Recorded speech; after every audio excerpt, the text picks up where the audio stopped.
Eh, Antes de nada, bueno, gustaría dar as gracias a Rebeca pola invitación, porque, bueno, a verdade é que no meu caso casi resulta un pouco máis difícil estar aquí ou máis estrano, sobre todo porque, bueno, veño do mundo da xeoloxía, non?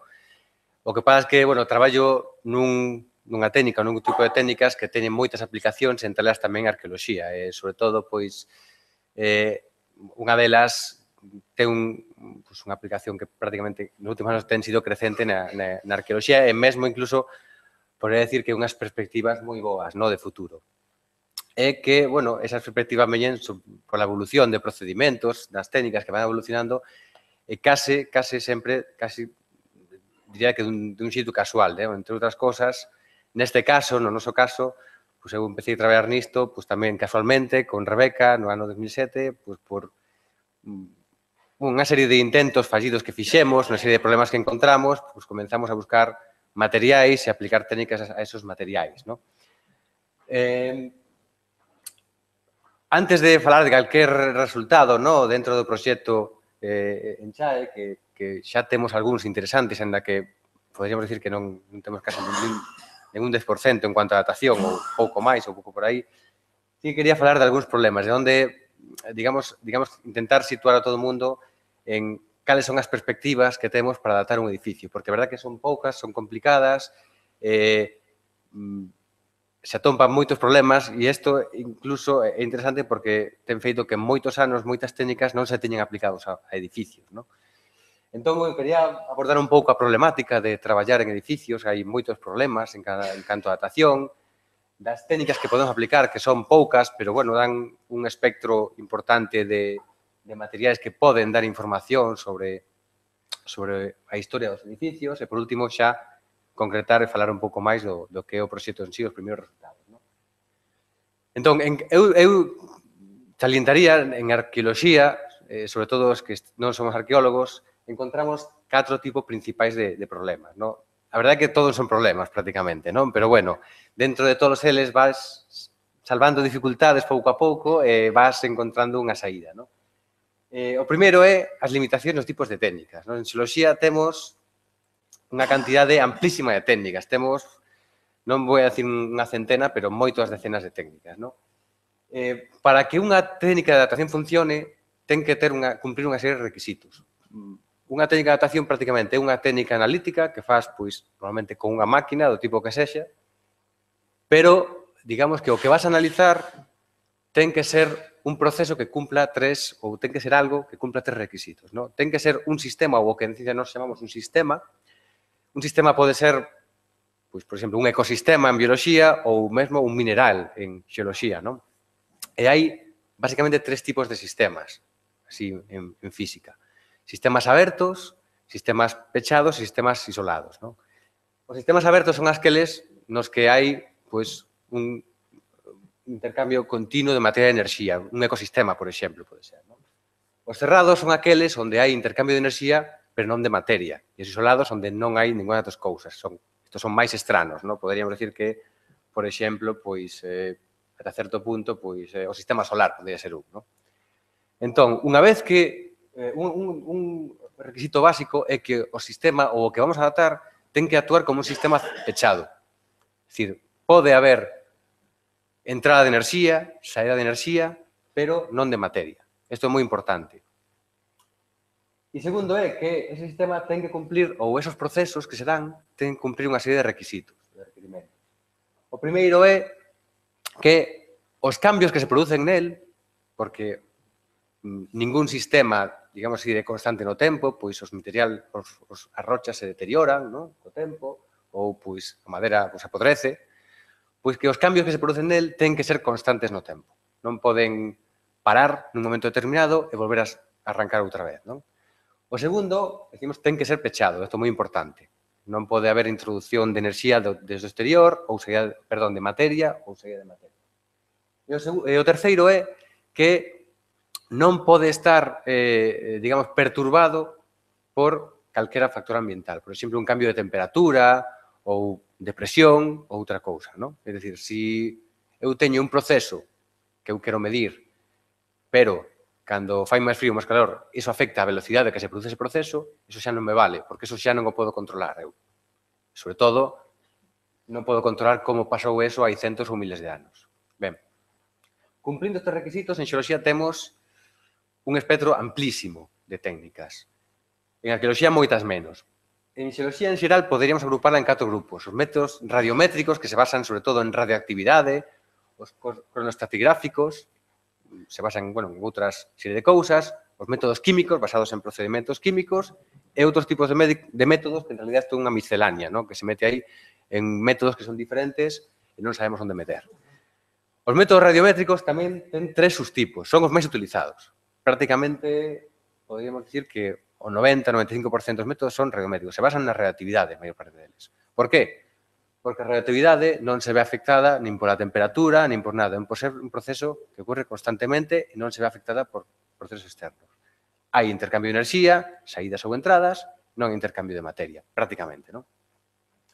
En estos temos 3 tipos. O que llamamos a xeocronometría radiométrica ou de isótopos pares e fillos, que, a veces hai xente que mete aquí o carbono 14 por ser radioactivo, pero en realidad o carbono 14 é un método que chamamos cosmoxénico, agora contarei por qué, e logo que chamamos métodos dosimétricos, que tamén falarei agora un pouco deles. Ben, os primeiros, o que é a xeocronometría de isótopos pares e fillos, é o que normalmente o máis conocido destes, coñecido é o que chamamos uranio-torio, porque se basa en que, tenemos que na natureza hai unha serie de isótopos radioactivos naturais. Están en moitos minerais, en moitas rochas, sobre todo no granito, fan algunhas cousas malas como o radón, pero son moi boas para datar, por exemplo. Isto digo porque en algúns sitios, en outras rochas, non son tan abundantes. Esta gráfica de aquí reflexa un pouco a abundancia dos isótopos radioactivos na natureza. Compara o número de neutróns e protóns de todos os átomos que coñecemos. O que está en negro son o que coñecemos como átomos estables, isótopos estables. Os demais son todos radioactivos, son a amplia maioría. Son moi abundantes, moi variados e, ademais, un se desintegra moi rápido e outros moi lentamente. E iso nos dá unha grande cantidade de isótopos que vamos utilizar para datar algo que ten dende prácticamente un poucos anos a miles de millóns de anos. Outros son os cosmoxénicos, son moi utilizados. Hai 2 tipos tamén, o que chamamos os radionúcleos cosmoxénicos, en senso estricto, entre eles está o carbono 14. Por que o carbono 14 é un cosmoxénico? O carbono 14 se forma na alta atmósfera.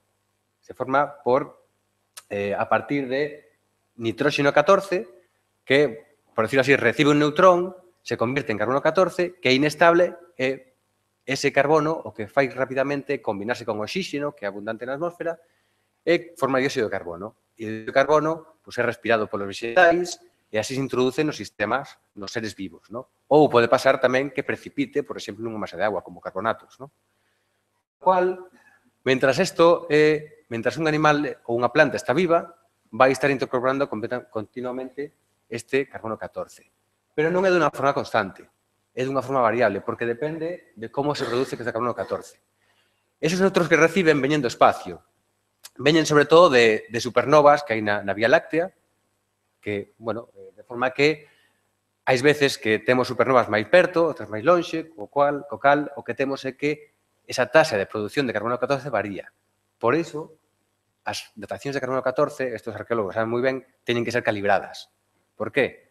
Porque unha cousa é o resultado que nos obtemos e outra cosa transformar eso en idade real. Porque, por exemplo, se un carbono 14 a mí me dá 1000 anos, eso é o cronómetro radioactivo que me está indicando, pero fai 1000 anos, canto carbono 14 se producía, canto carbono 14 había nos seres vivos. Isto que sabemos coas curvas de calibración, e con eso obtemos a idade real. Ben, esta é unha técnica moi conocida porque é a máis utilizada en xeral, polos arqueólogos. E cando un organismo morre, deixa de incorporar carbono 14. Ese fragmento de madeira ou ese oso queda aí e é o que nos chamamos un sistema pechado. Non hai máis intercambio de enerxía, de materia, aínda que o carbono se está desintegrando. Pero non se incorpora novo carbono 14. Por eso é un cronómetro moi bon. E outros son os cosmoxénicos, que se utilizan últimamente moito en xeoloxía, non tanto aínda en arqueoloxía, en que se están empezando a utilizar. Os núcleos, os cosmoxénicos terrestres, se forman na superficie de rochas na terra. De forma que, cando unha superficie está coberta, por lo que sea, por sedimento, neste caso, este é un exemplo moi gráfico, por un glaciar, por exemplo, non recibe radiación. Cando ese glaciar, pois, por un cambio climático, por exemplo, retrocede, ou cando unha superficie é desenterrada por un proceso de erosión, vai recibir radiación. E con iso, vanse transformar algúns átomos nos minerais desa rocha en outros. Nos, con iso, podemos calcular canto tempo leva exposta esa superficie. É unha técnica que empezou, sobre todo, a facerse máis habitual nos 90, hoxe máis habitual en xeoloxía, e xa ten algunhas pequenas aplicacións de arqueoloxía, en que isto é algo que vai moi devagar. E, por último, nos radiométricos estarían os dosimétricos, que é un dos que máis utilizamos nós, que é a luminiscencia, un deles. Os dosimétricos actúan coa radiación, pero neste caso non vamos a contar canto tempo está un determinado isótopo desintegrándose desde que comezou a desintegrarse. O que vai pasar neste caso é que, cando temos un mineral nun medio natural, nunha rocha, nun sedimento, por exemplo, ou nunha estrutura arqueolóxica, vai estar recibindo radiación do entorno, de esos radiactivos, esos isótopos radiactivos presentes noutros minerais. O que pasa con eso é que nesos minerais, eso causa un efecto nesos minerais, é que se van acumulando enerxía, por decirlo así, é dun xeito constante. Con lo cal, nos medindo esa enerxía, vamos para poder saber canto tempo leva ese mineral. Pero despois falaremos un pouco máis desto. Despois, xa dentro de outros métodos, os cronoestratigráficos, estaría o paleomagnetismo, que, bueno, en arqueoloxía temos sobre todo o arqueomagnetismo máis utilizado, non? Isto xa é moito menos utilizado, aínda que tenga algunhas aplicacións, e nos métodos de datación química temos moitos, en arqueoloxía os máis utilizados son pero en realidad son métodos moi problemáticos, sobre todo porque prácticamente todos se ven influenciados por factores ambientales.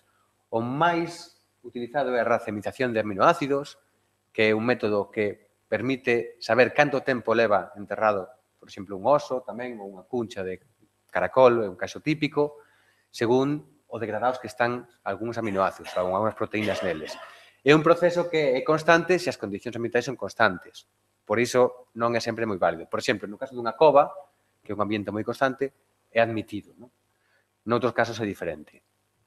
E dentro de outros métodos, temos tamén varios, temos xa menos, pero un dos máis utilizados é a dendrocronoloxía, que tamén os arqueólogos normalmente coñecen, pero tamén falarei un pouco dela. Ben, no caso de arqueoloxía, de todos estes métodos, do que temos unha grande cantidad de diferentes variedades de isótopos, métodos, etc., o que nos queda e co que podemos traballar é moi pouco. É prácticamente uns poucos materiais, e neles podemos aplicar un método ou, no mellor dos casos, dous. E isto tamén é outro problema, porque se tú tes un material arqueolóxico e podes aplicar varios métodos, todos os métodos teñen limitacións e teñen problemas. E ti podes comprobar se algún deses problemas, que agora vamos a ver, está afectando a tua datación. Eso é un problema importante tamén en arqueoloxía. Non só os materiais, que son relativamente poucos, pero senón tamén os métodos. Son poucos e en algúns materiais prácticamente se pode aplicar un ou dous, nada máis. Ben, que vantaxes teñen os diferentes métodos e que problemas? Bueno, o radiocarbono, falarei menos del porque todo o mundo sabe as súas virtudes, pero os problemas que ten son varios tamén, non? Unha é, bueno, que a curva de calibrado esa calibración fai que en algúns momentos históricos os resultados den moito error, non? Outro é a conservación da materia orgánica. A materia orgánica se conserva xeralmente moi mal, a non ser en osos ou outros materiais. A materia orgánica dos suelos continuamente se está alterando por acción de algúns microorganismos. E iso fai que sea un método problemático. E, por último, bueno, normalmente datamos materiais que non necesariamente se formaron nese xacemento. Por exemplo, no caso dunha madeira, aínda que encontremos un fragmento de madeira nun xacemento, ven dun árbore que pode ter mesmo 200, 300 anos, co cal a súa idade pode ser diferente a do xacemento, non? Ou do que queremos datar. No caso da luminiscencia, unha grande vantaxe que ten é que a luminiscencia vai permitir datar a formación dun material in situ, é dicir, de moitos materiais arqueolóxicos no momento que se fan e que son feitos polo home, non? A luminiscencia funciona desta maneira. Os minerais que están xa digo, enterrados no solo ou nunha estrutura, van a recibir constantemente radiación do entorno. Iso vai a facer que algúns electróns dos átomos deses minerais se van a cargar e van a quedar cargados neses minerais. É un sistema un pouco parecido a unha batería, o que pode ser a batería do móvil. Imaginemos, no caso dun sedimento, por exemplo, ¿no? Temos un mineral, imaginemos unha rocha, temos un mineral nunha rocha, cando se erosiona se vai exponer a luz, e a propiedade desta carga que adquiren os minerais é que é moi sensible á luz ou ao calor. É dicir, ese mineral que se carga de enerxía, en canto queda exposto á luz ou ao calor, se vai descargar completamente. De forma que esa enerxía, isto sería enerxía acumulada, isto sería o tempo, cando se expón a luz, transportado polo vento, a auga, o que sexa, se vai eliminar o señal. Cando queda enterrado nun sedimento, queda protegida a luz, non se descarga e comeza a acumular señal porque recibe radiación outra vez, até un certo punto. E isto pode pasar cíclicamente moitas veces. Até que chega un ponto que está nun sedimento, se carga e nos collemos a mostra. O que vamos a datar é a última vez que ese mineral se depositou, é dicir, o sedimento que estamos a traballar, ou no caso dunha cerámica, por exemplo, o que a enerxía que vai a liberar esa carga anterior vai a ser o calor. Cando se quece unha cerámica, cando se fai unha cerámica, vai ser cocida nun forno, vai se eliminar esa carga, depois esa cerámica é utilizada por un tempo que a escala arqueolóxica é breve, poden ser uns anos, imaginemos que rompe a cerámica, queda enterrada, e cando eso pasa vai recibir radiación, vai cargarse de radiación até o momento en que nos collemos a mostra. Entón, por decirlo así, esa iluminación do mineral ou esa exposición á luz, depois se ten o calor, descarga a batería que, cando queda enterrado, vai comenzar a acumularse até o momento que nos collemos ese mineral. E nós, nun laboratorio, podemos coller ese mineral, analizar a carga que ten e saber o tempo que estuvo enterrado. E para iso necesitamos saber a carga que ten e tamén canta radiación recibe ese mineral. Canta radiación por unidade de tempo. A vantaxe destes métodos é que permiten obter idades de poucas décadas, incluso ata medio millón de años, incluso, en mellores casos. Pero tamén ten os seus problemas. Por exemplo, pode pasar que un mineral se xa transportado durante a noite ou un día con pouca luz e esa descarga non é completa. Con o cal, temos unha mezcla de carga, por decirlo así, arqueolóxica e xeolóxica anterior. É un problema que pode haber. Outro problema é que nós temos que coller a mostra no sitio. Co cal, isto moitas veces se fan excavacións, por exemplo, este traballo, digamos que nos fan a consulta despois, se pode datar tal o cual material. Sempre é mellor collelo in situ, porque nós medimos a radiación in situ. E despois, outro problema é que hai ambientes que son moi heteroxéneos, onde hai un deles, por exemplo, dos edificios, onde pode haber muros ou paramentos feitos de ladrillo, rocha, distintas rochas, e a radiación que vai recibir é diferente, co cal é máis complicado calcular esa radiación que recibe o mineral. Ben, outra técnica é o arcomagnetismo. O arcomagnetismo, máis ou menos todo o mundo sabe, que permite datar, sobre todo, estruturas ligadas ao lume, porque algúns minerais quedan orientados a partir de certas temperaturas segundo a polaridade e o campo magnético da Terra. O cal, ten a vantaxe que permite datar algunhas estruturas, pero ten tamén bastantes problemas, sobre todo porque o campo magnético da Terra é bastante inestable, non en canto a orientación, que tarda en mudar a orientación moitos miles de anos, senón en canto a intensidade. Entón, se temos períodos de certa estabilidade e intensidade, iso dá un erro moi grande neste tipo de datacións.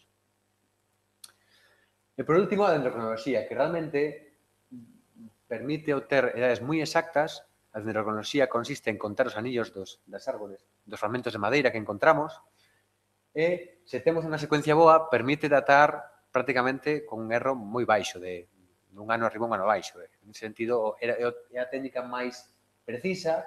O que pasa é que o material que se data, a madeira, ten varios problemas. No primeiro que non se conserva moi ben, no caso de Galicia ainda menos, porque temos solos moi ácidos, onde se conserva moi mala materia orgánica.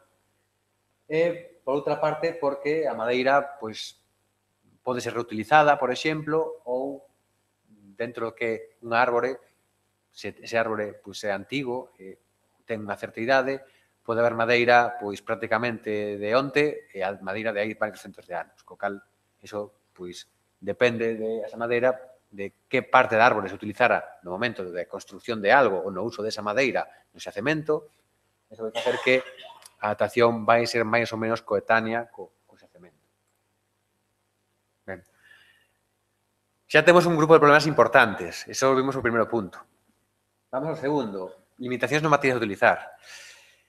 De todos os materiais que poden ser interesantes en arqueoloxía, son uns poucos poden ser utilizados, e algúns con moitos problemas. A materia orgánica, por exemplo, é moi problemática. Os carbonatos, as cunchas, tamén son bastante problemáticos. As cerámicas, pois, bueno, depende, non? A veces temos cerámicas, pero a veces no que nos queremos datar non hai cerámicas.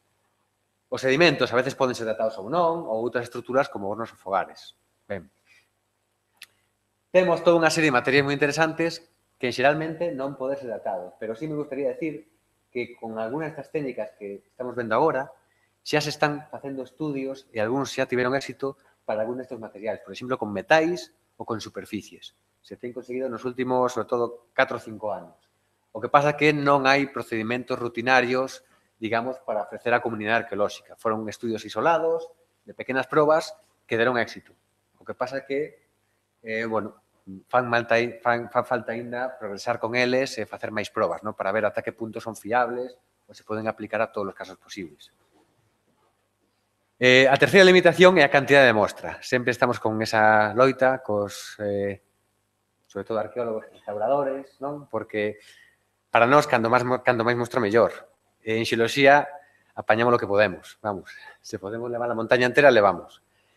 Pero en arqueoloxía, pois, as limitacións son grandes. Aínda así, se fixeron avances grandes nos últimos tempos, e dos materiais que poden ser datados, de algunhas técnicas con un solo miligramos ou poucos gramos xa conseguimos traballar.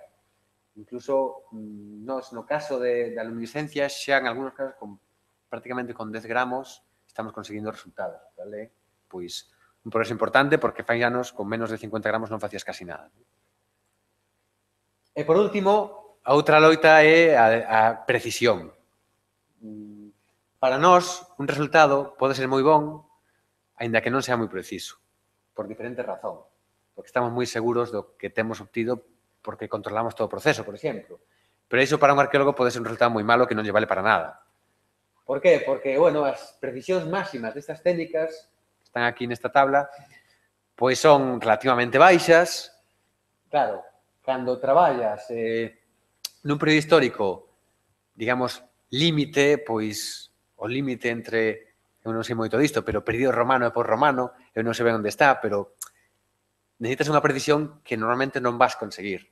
Entón, ademais, porque, ainda que a precisión máxima pode ser baixa en algunhas técnicas, eso non é normal, é máis ben algo excepcional. Normal é ter precisiones de media maiores, non? Incluso, pois, a veces o 10%, non? Isto é relativamente normal con algunhas técnicas. O cal, pois, como se soluciona isto? Pois, aplicando varias técnicas, trazando moito, diferentes materiais, o cal tamén, pois, é máis caro sempre. Máis caro, máis traballo. Ben, xa vimos un pouco, bueno, o que a adaptación á arqueoloxía. Que técnicas temos, que recursos temos e que problemas temos. Por agora temos poucos recursos e moitos problemas. No caso de edificios, temos aínda menos recursos e máis problemas. Pero aínda así o espectro non está nada mal. Mais ou menos isto resume un pouco o que habitualmente se ven utilizando para a adaptación de edificios. Todo, cada un cos seus problemas, que non os relatamos aquí. Algúnas destas técnicas se aplican xa de un xeito rutinario, isto quer decir que ti o mandas a un laboratorio e che fan a adaptación, pero outros se están comenzando a facer cousas, pero todavía non se fan dun xeito rutinario. Un exemplo, por exemplo, os adobes, ¿no? Que xa hai un par de estudios. Aquí en Galicia pode ser un material non moi interesante, pero hai moitas áreas no que sí, ¿no? Xa hai algún estudio con carbono 14 que de restos vegetais en adobes que deu resultado, incluso nós en luminiscencia, en algún caso en Siria, obtivemos bon resultado, comeza a ser unha técnica que vai ser utilizada no futuro. E despois, no caso de edificios, prácticamente, ou temos madeira, o cal, pois en Galicia é complicado, ou temos que traballar prácticamente con morteiros.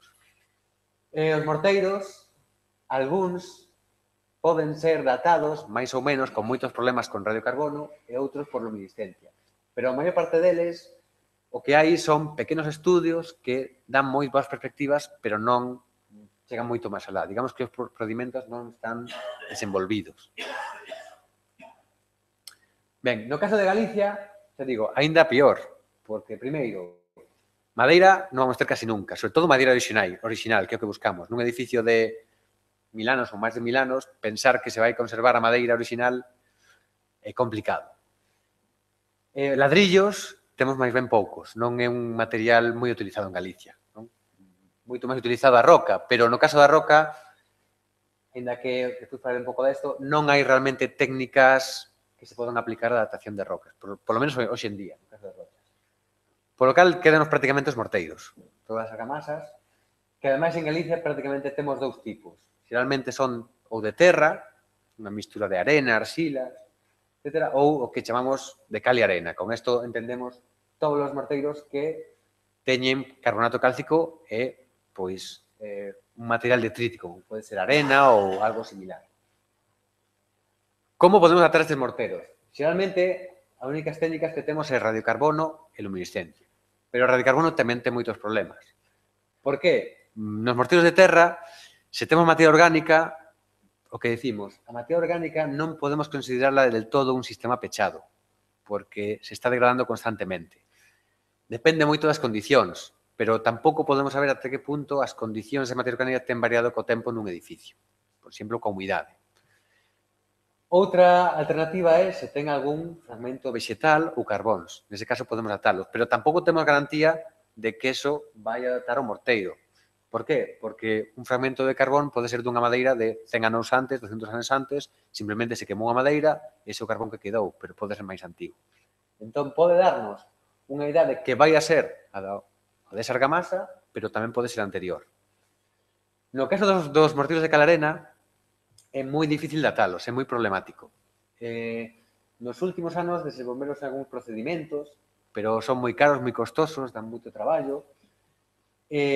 Por que isto así? Porque, no caso dos morteiros de carbonato cálcico, o que se fai é coller roca caliza, machacala, queimala nun horno, normalmente, até máis ou menos 900 grados, polo menos, e cando o resultante vai ser óxido de calcio, que despois se xunta con arena e se mezcla con agua e iso vai a ser utilizado como morteiro. Nesa mezcla con agua, no momento que vai secando e vai cristalizando o carbonato cálcico, é cando adquire o carbono 14 e, digamos que, o morteiro queda aí situado no sitio e, teóricamente, todo está moi ben porque adquiriu o carbono 14 no momento en que se fixo.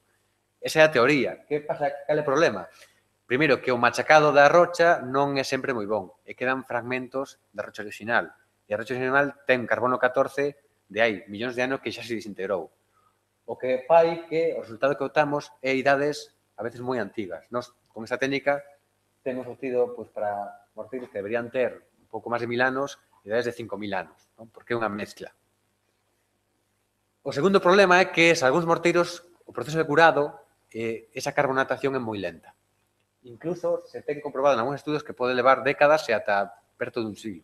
O cal, pois, vai facer que podemos obter unha idade moito máis nova da que é real no morteiro. E segundo é porque estes morteiros tenden a disolverse, sobre todo en condiciones de augas ácidas. En Galicia temos unha chuvia relativamente ácida, temos materiais ácidos como son granitos e temos habitualmente agua ácida.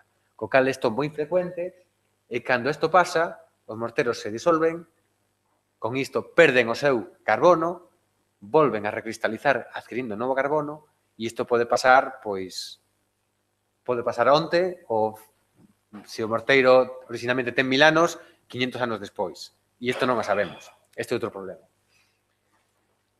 No caso da luminiscencia, ten outros problemas, pero ningún destes. A grande vantaxe da luminiscencia é que nós na luminiscencia vamos utilizar arena do morteiro. Esa arena do morteiro vai ter, sobre todo, cuarzo.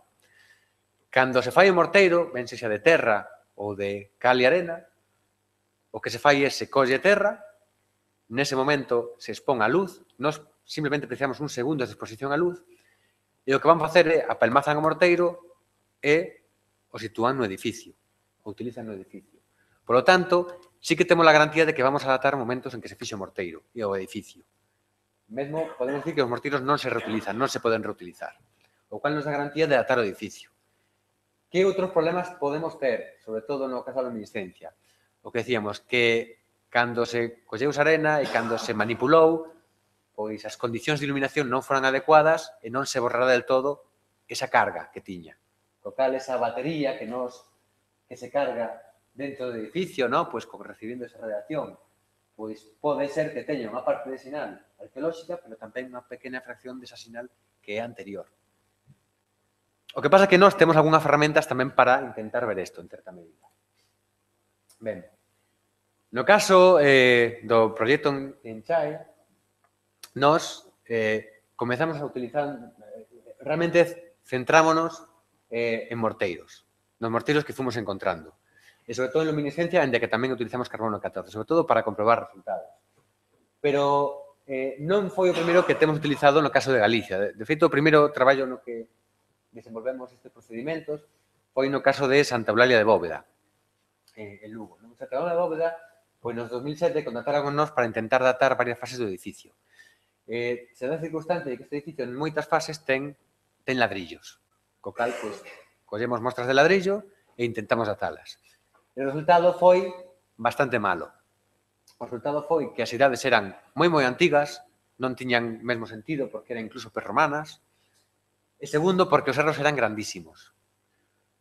Por que pasaba isto? Isto pasaba porque eses ladrillos non estaban na súa posición original, estaban reutilizados. É dicir, nós o que datamos con luminiscencia é o momento no que o ladrillo se sitúa no sitio actual nun edificio. Nese momento, ese ladrillo foi feito, supoñemos que hai pouco tempo, poucos días, foi quentado, e iso eliminou a señal que tiña, é situado nun punto dun edificio, comeza a recibir radiación, fai que se cargue esa batería, non? Que se cargue esa luminiscencia. Neste caso, que pasou? Se ese ladrillo se quita do sitio, se coloca noutro sitio, no interior dese ladrillo non entra luz, non se descarga a batería, simplemente se cambia de sitio. En outro sitio, a radiación que recibe é diferente. Mesmo pode ser reutilizado varias veces. E a radiación que recibe en cada sitio é diferente. O cal, nós só medimos a radiación no sitio que está actualmente e a carga que ten actualmente. Do pasado non sabemos nada. Eso fai que teñamos, pois, este problema, non? Primeiro, que dan cosas moi antiguas. Por qué? Porque no sitio no que estaban antes de ser cambiados recibían máis radiación que na actualidade. Iso fai que parezcan máis antiguas, pero non o son.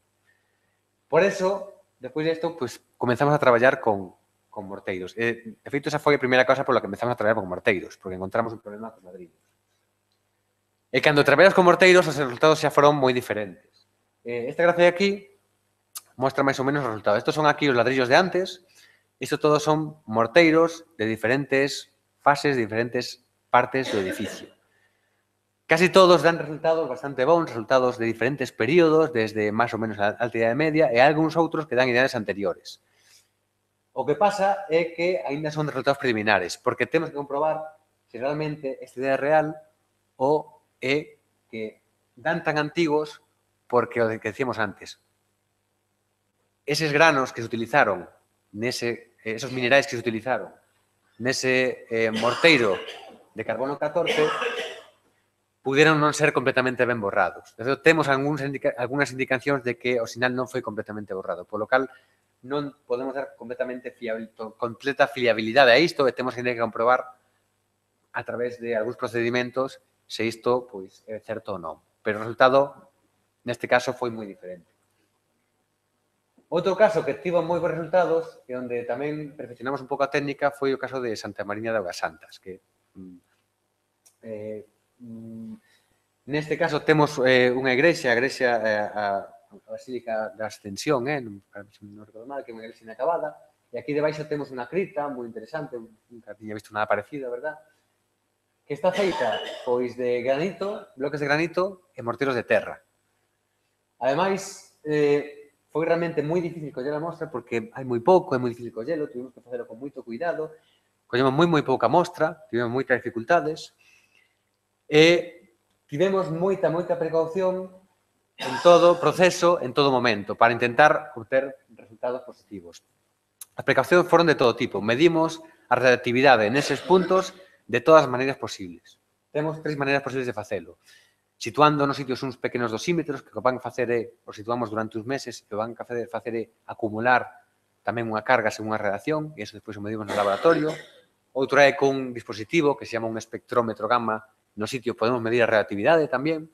E outro é collendo mostra dos diferentes materiais que hai no entorno tamén analizar a relatividade para ver como afectaba iso a mostra. Conseguimos, digamos, precisar moi ben a reacción que lle daba cada mostra para saber, digamos, que canta carga recibía por ano. Ese sería o objetivo. E o que fixemos coa mostra é dividila en fraccións. Eran morceiros de terra, que tiñan desde granos de arcilla ata granos de arena grosa. E separamos moitas fraccións diferentes polo tamaño de grano. E con cada unha delas, pois medimos a luminiscencia. Por que fixemos isto? Porque, aínda que todos eran de terra, a granulometría deles era diferente. Algunos eran máis arcillosos, outros eran máis de arena máis grosa, e non sabíamos se iso era debido a que, sencillamente, os que fixeron aquelo, os que fixeron a obra, decidiron utilizar diferentes argamasas ou que en diferentes períodos de tempo se utilizaron ou se fixeron diferentes mezclas. Non o sabíamos. Por iso utilizamos diferentes fraccións. Nalgúns utilizamos 4, 5 e ata 6 fraccións diferentes. E con cada unha delas obtivemos unha adaptación. De feito, prácticamente por mostra temos 4 ou 5 adaptacións ou ata 6 por luminiscencia. O que encontramos é que en algunhas amostras todas daban exactamente igual. Todas daban moi ben e daban a sinal de que ese sinal luminiscente fora moi ben eliminado durante o proceso de preparación do morteiro. Fora moi ben iluminado e o resultado era moi bom. Iso nos permitiu ter edades moi exactas tamén, con unha precisión baixísima. E noutros encontramos que algunhas granulometrías eran coherentes e outras daban algo máis antigo. Pero ademais das máis antigos daban máis erro incluso. O cal nos asociamos a que nestas fraccións o sinal non se borrou tan ben. Por que? Pois ben, cando temos terra húmida, todos sabemos que a terra se apelmaza. E moitas veces, dentro de granos relativamente grandes, se poden situar alrededor granos máis pequenos, simplemente por forzas de cohesión entre eles. E isto fai que algúns deses granos non se poden ou non se borren tamén o sinal, non se elimine tamén o sinal. Igual que os granos moi pequenos, as arxilas, por exemplo, ou os limos, tenden a agregarse e non se borran tamén os sinais. Por eso, en algunhas fraccións, esta que sería máis ben de limos, esta de aquí, encontramos estes resultados. En outras deron millor. E con isto, sacamos resultados moi precisos e edades moi interesantes. Algúnas non son nin sequera altomedievais, pero simplemente isto ten que ver non con que se construíra o edificio nesa época, sino que probablemente foi un proceso de rejuntamento de mortero, de reparación. Mentre que outras, esta de aquí, ten unha curiosidade, é que este é un morteiro do interior do muro. Un día que fomos a coller mostras, resultou que, alguén, un vándalo, fora ali e levantara un dos sillares e tirou con el, co cal quedou descoberto o recheo de morteiro do muro interno. E nos aproveitamos a circunstancia para coller unha mostra ali. Foi, un acto vandálico que contribui, na parte, o ben deste edificio, neste caso. Involuntariamente, pero foi un dato bastante sorprendente e, ademais, temos moita certeza desta adaptación, porque é unha adaptación múltiple feita con moito cuidado, todo moi preciso. E outra cosa salientar neste caso é que en algúns deles tiña moi pouca mostra. Timos 15 gramos, 12 gramos e conseguimos, aínda así, sorter resultados, o cual é bastante difícil. Unha das causas é porque nós para adaptar utilizamos cuarzo. En Galicia todos os solos son moi ricos en cuarzo, esta é unha vantaxe. E, por último, xa falou un pouco desto antes José Carlos, dentro do proxecto Enchae, os resultados máis recentes que temos é de Santa Comba de Bande. Ali, despois de todos os estudios que fixeron Rebeca e José Carlos, collemos algunhas amostras, collemos unha aquí nesta hornacina, porque había un pequeño oco ali que nos, abrimos un pouco máis, pero despois pechamos, onde collemos un pouco de amostra do interior do muro, con intención de datar ese muro, e despois, onde estaba o ábside, había pois un pavimento de argamasa de Opus Igninum que estaba sobre outro pavimento dunha argamasa que tiña aspecto de ser de terra, pero un pouco duro, que logo vimos que era unha argamasa de terra de cal e arena, pero que tiña pouca cal. Entón, collemos unha mostra de esa argamasa de soporte, unha do Opus Igninum aquí e outra nesta parte de aquí. O cal tiñamos aquí 3 mostras e, ademais, esta argamasa de aquí tiña outra curiosidade, que tiña carbóns tamén, o cual tamén collemos carbóns para datar. Ben, desgraciadamente, este argamasa aquí non dé resultado, porque tiñamos moi pouca mostra, e ainda por encima pasou que o señal non se borrara ben, non se tiña ben borrado e daba cousas de, bueno, daba miles e miles de anos, non? Moi antigo, cal claramente indicaba que cando ese mortero se preparou, polas razóns que fora, non se expuso ben a luz, porque non había moita luz no sitio, pola razón que sexa. Pero os outros deran moi ben resultado. Isto é un pouco os resultados, non? O Opus Igninum, aquel pavimento, estas son as dúas mostras, que dan prácticamente exactamente o mesmo, non? Temos que decir que a datación non é só o ano e o erro, é todo isto, todo este rango. Esta argamasa que está por debaixo dela, de preparación, estas son os carbóns. Os carbóns, como se pode ver aquí, é unha idade algo relativamente, pode parecer algo anterior. Isto é relativamente normal porque a madeira non ten por que ser exactamente coetánea. A madeira queimada que dá os carbóns pode ser unhas décadas ou mesmo algúns siglos anterior. Neste caso, probablemente unhas décadas anterior. Pero estes intervalos se solapan máis ou menos por aquí. O cal indica, polo menos, podemos decir que estas estruturas, estas argamasas, se prepararon e se fixeron pois na segunda mitad do século VIII. Por lo menos podemos decir iso. O cal pois é un resultado relativamente interesante. E ademais de eso, neste caso, non me copeo ben a tabla aquí, teño unha tabla con idades, hai un traballo previo nesta igrexa onde se fixeron datacións por terminiscencia, pero neste caso do que é a bóveda, do que son as bóvedas. Se aproveitaron a través de datación, está feita de ladrillo, e se fixeron esas termoluminiscencias. Esas termoluminiscencias dan unha idade coherente con isto, lixeiramente anteriores, pero máis ou menos chegan hasta aquí, as máis casi todas elas, a idade, non? O cal é coherente con a nosa datación, aínda que, digamos que a publicación onde collimos datos non dá moita información do procedimento, non dá prácticamente nada máis que a idade, o cual temos interese en intentar ver como se fixo procedimentos, como se comprobaron as datacións para intentar cadralas con as nosas, non? Pero, bueno, os resultados, de novo, son bastante bons. Temos aínda moito traballo por facer, non? Porque temos xa feito mostraxes en moitas máis igrexas, menos, algunhas, non tantas amostras como pode ser en algúns destes casos que explicamos, non? Pero algunhas hai 2, 3, 4 amostras delas, incluso máis. E algunhas estamos tratando as amostras, outras están empezando a facer as medidas de luminiscencia, co cal esperamos, pois, no próximo, durante este ano, pois, ter por lo menos a maior parte dos resultados, non? Todo dependerá dos problemas que encontremos, non? Aquí faltan algunhas, pero son tantas xa que perdín a conta.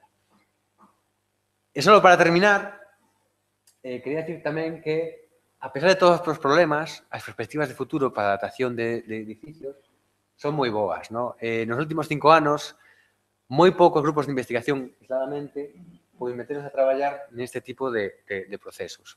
Digo moi poucos porque os grupos que traballan en datación traballan máis en xeoloxía ou en cosas máis de arqueoloxía, pero é difícil que se metan nisto porque é comenzar un novo procedimento, dá moito traballo, e son bastante reacios a menos que teñan un proxecto que o permita, non? Pero hai algúns procedimentos interesantes, algúns artículos nos últimos anos que dan resultados moi bons, por exemplo, moi interesante para Galicia, en superficies de roca. Tanto superficies expostas como non expostas. Quero dicir, a superficie dun sillar, non a superficie externa que vemos en o interior, pois hai algúns exemplos de algúns grupos de investigación, incluso algúns exemplos en Egipto e por aí, que conseguiron datalos. E tamén desenvolvernos algúns procedimentos para estar a exposición de superficies, tamén destes sillares. Co cal, isto abre moitas perspectivas, sobre todo no caso de Galicia, penso eu, porque xa non é só unha investigación de morteiros, o que pasa que son estudios moi pequenos, digamos que exponen as bases teóricas, ou é un caso de estudio que dá éxito, pero hai outro que non dá tan bon resultado, o cal, bon, as perspectivas son moi boas, pero aínda queda moito traballo nisto, non? Pero, bueno, digamos que as perspectivas futuras son bastante boas, non? Nada máis. Simplemente, gracias.